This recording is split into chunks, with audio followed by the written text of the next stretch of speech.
আচ্ছা, এখন আপনার হচ্ছে এই সিস্টটা কতদিন যাবত ধরা পড়ছে? দেশের বাইরেও তো দেখাইছেন, আপনি হচ্ছে সৌদি আরব দেখাইছেন, আবার এখানেও দেখাইছেন। হ্যাঁ, তো আমি যেটা দেখলাম আপনার একটা বাম পাশের ওভারিতে সিস্ট আছে, ঠিক আছে? এটার সাইজ খুব বেশি বড় না, আবার একেবারে ছোটও না। হ্যাঁ, আপনি যেটা হয়েছে সিস্টে ধরা পড়ছে, এই সিস্ট থাকলেই যে বাচ্চা ধরবে না তা কিন্তু না, আরেকটা কিন্তু ওভারি আছে। হ্যাঁ, তো ইনশাল্লাহ বাচ্চা কনসেপ্ট করবে, কিন্তু আপনার তো হাজব্যান্ড ওয়াইফ দূরে থাকছেন, হাজব্যান্ড ওয়াইফ কিন্তু একসাথে থাকতে হবে।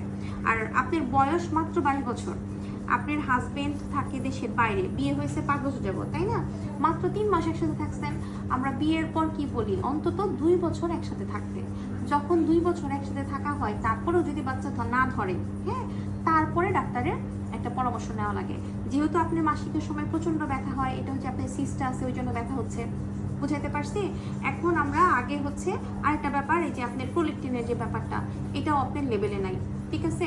এটা আপনার লেভেলে নিয়ে আসতে হবে। সবার আগে যে সমস্যা, হরমোনের কোনো সমস্যা থাকলে সেটাও ঠিক করতে হবে। আপনার যে সিস্টটা, এটার জন্য যেহেতু আপনার হাজব্যান্ড এখন দেশে নাই, আসবে কতদিন পর? আমার এই সমস্যা ঠিক হলে আসবে। তাহলে আমি আগে দেখি রিপোর্টগুলো কি আসে, যদি বেশি আসে তাহলে ওইটার জন্য ওষুধ দিব। যদি দেখি যে সাইজ কমে যাচ্ছে তাহলে তো আলহামদুলিল্লাহ, খুবই ভালো। তারপরেও যদি সাইজ না কমে, এই সাইজে যে বাচ্চা ধরবে না তা কিন্তু না, এই সাইজেও বাচ্চা ধরে, হয়তো বা একটু ব্যথা হতে পারে। বুঝাইতে পারছি? আর আশা করি বাচ্চা কনসেপ্ট করবে। আর আপনার হাজবেন্ডকে আসার আগে ওইখান থেকে একটা টেস্ট করতে বলবেন, আমি লিখে দিব, ওখানে তো করা সম্ভব। হ্যাঁ, যদি ওনার কোনো সমস্যা থাকে তাহলে আপনি দেশ থেকে রিপোর্ট আছে না? ওনার রিপোর্ট কি নরমাল আসছিল? ওখানেই দেখাইছিল। আচ্ছা, 21 তারিখে 21 তারিখে 21 তারিখে দেশে আসছেন কবে? 21 তারিখে দেশে আসছেন। ওনার আপনার হাজবেন্ডের রিপোর্ট কিন্তু আমি পাই নাই ওইখানে। এই যে আপনার ওভারিয়ান সিস্ট, এটা তো পেয়েছি। হাজবেন্ডেরটা কই? না, আপনার হাজবেন্ডেরটা পাচ্ছি না।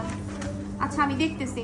যাই হোক, যদি হাজবেন্ড, আমি আর একটু খুঁজবো। হ্যাঁ, যদি হাজবেন্ডেরটা পাই তাহলে ভালো, যদি না পাই তাহলে এটা করতে হবে। এখানে নাই, এখানে নাই না। আচ্ছা, আমি খুঁজতেছি, সমস্যা নাই। তাহলে আপনি শুধু এখন এই কয়েকটা টেস্ট করতে দিবেন, খুব বেশি কিছু না, অনেক কিছুই করা আছে আপনার, এটুকু আমার লাগবে। হ্যাঁ, আর আমি আঠাটা করে দেখি সাইজ কতটুকু, ওইটার উপর ডিপেন্ড করে আপনাকে মেডিসিন দিব। আর ইনশাল্লাহ বাচ্চা কনসেপ্ট করবে, ঠিক আছে? ভয়ের কিছু নেই। অনেকদিন তো চিকিৎসা করছেন। আর ওইখানে কি কোনো ট্রিটমেন্ট নিছিলেন সৌদি আরবে? তো মানে বাচ্চা ধরার জন্য ওই জায়গায় তো খালি সিস্ট কমার ওষুধ দিছে, বলছে এটা কমলে তারপরে বাচ্চা ধরার ওষুধ। আচ্ছা, যদি তো তোমার দয়াই বলো যে মেন চাইলো পরে ওই একদিন পরে যান নাকি? মেন চাইলো তারপরে দিন তো, হ্যাঁ মেন যেদিন হবে তারপর দিন আসতে হবে। হ্যাঁ, এসা বললো তো ওই যে আটা করে দেন কে তারপরে চলে আসলো, ওই ওষুধটা দিত বাচ্চাদের। আচ্ছা আচ্ছা, ওইটাই আলট্রাটা করবার কইছো স্বামী যে তুমি প্রথমে আলট্রাটা করবা ম্যাডামের সাথে যোগাযোগ করে, যে দেখো যে সেটা কতটুকু আছে। আপনি আমার রোগী ছিলেন না? হ্যাঁ, আমি, আমার মেয়ে, তারপর নাতনি, তারপর আমার স্বামী, সবাই তো বাড়ির ফ্যামিলি সহ। আচ্ছা আচ্ছা, ফ্যামিলি সবাই দেখান। ঠিক আছে, ইনশাল্লাহ বাচ্চা কনসেপ্ট করবে, দেখি কি হয়। হ্যাঁ, আচ্ছা, একটু করতে